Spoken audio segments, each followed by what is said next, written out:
Well, I guess every comic's gotta go through his abortion bit. Kind of like a trimester.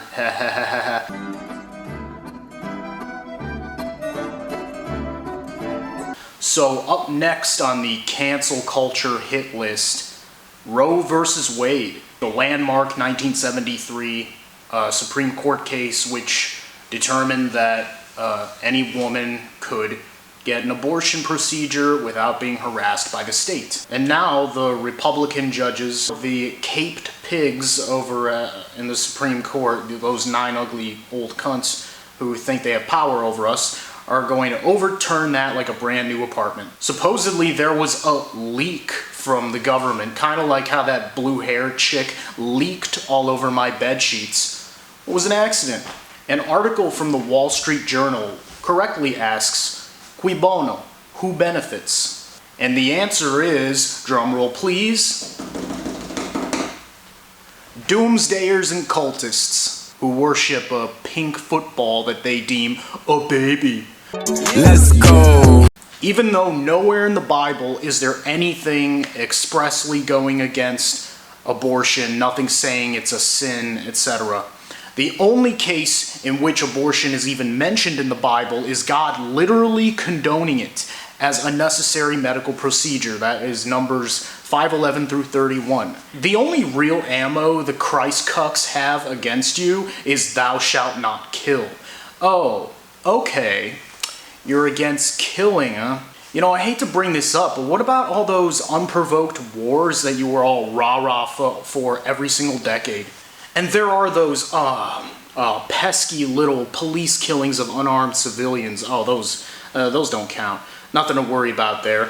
State-sanctioned murder with the death penalty. Seriously, if anyone's a fan of murder, it's the conservatives. So save me this sanctimonious double standard, hypocrisy, daddy issues, and deep-seated misogyny, which is almost unnecessary because abortion is as much my right as it is the right of the woman I knocked up.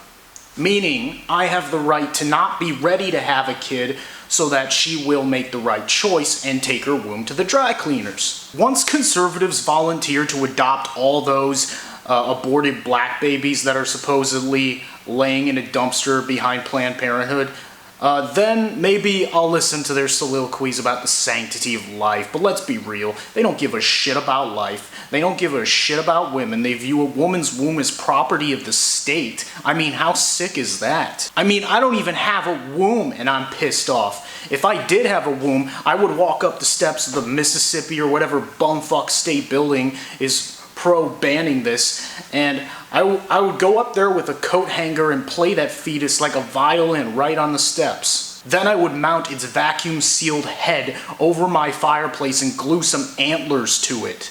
Because in this scenario, I am still a man and a sick fuck. I mean, when you think about all the tragedy that's going on in this world, Julian Assange is probably uttering his last cry of freedom as we speak. The Yemeni people are probably on their knees begging for mercy from the genocide sanctioned by the US and Saudi Arabia. And what is the pro-life response to this? If there's one silver lining to this bullshit, it's that all these anti-vaxxers now are gonna be saying, my body, my choice, what happened to my body, my choice. Relatively simple mantra, you would think, right? I mean, retardedly simple. Almost sounds like something that could work for everybody as just a general rule. Not if you're a conservative. I mean, sure, there are leftists who are hypocrites on this issue as well, but that doesn't matter because that don't get the Semites their clicks no mo. Oh no, it's both sides! Honestly, the only reason I'm talking about this story at all is because of that perfect legal irony that only a conservative could miss out on. Once the state determines that your body can become their property, there's literally no going back from that, guys. This isn't about abortion. This is about your body being your property. It's one of the most obvious natural laws, and yet we are just throwing it away and we're saying, nope, half the people in this country are like, Fuck that. You see, it may come as a surprise to some of my viewers, but even though I'm against law enforcement as it stands, I am for using the law properly as a tool to keep the non-thinking sheep in line. Now, the Constitution may be just an old crumpled up bit of foreskin, but if it didn't exist, do you honestly think that these conservatives would give two bazookas about my free speeches and my second amendment? Yeah. Do you really think the people who have never had an original thought in their life, besides, hey, let's stick some firecrackers up this dog's ass, do you think they would believe in any of your God-given precious fucking rights? I don't know, I guess that's the question. I would venture to say, not a fucking chance. Conservatives are the biggest sellouts on this planet, and if there is a God, and if Cheez-Its really is the savior of mankind, I hope he pimp slaps the shit out of all these mongoloid, sellout, snitch, cheese-eating, rat, cross-waving fucks who will literally throw a poor woman in a cage for making a choice not to go through the pains of pregnancy and raising a child with no government assistance in mind. Mind you, most of these pro-lifers have no interest in addressing the causes of poverty or anything. They're single issue, single brain cell, low IQ fucking retards. Not to mention that these are the same people who they refer to as, oh, they're satanic, they're doing drugs, oh, they're insane. So you want them to raise a child? What?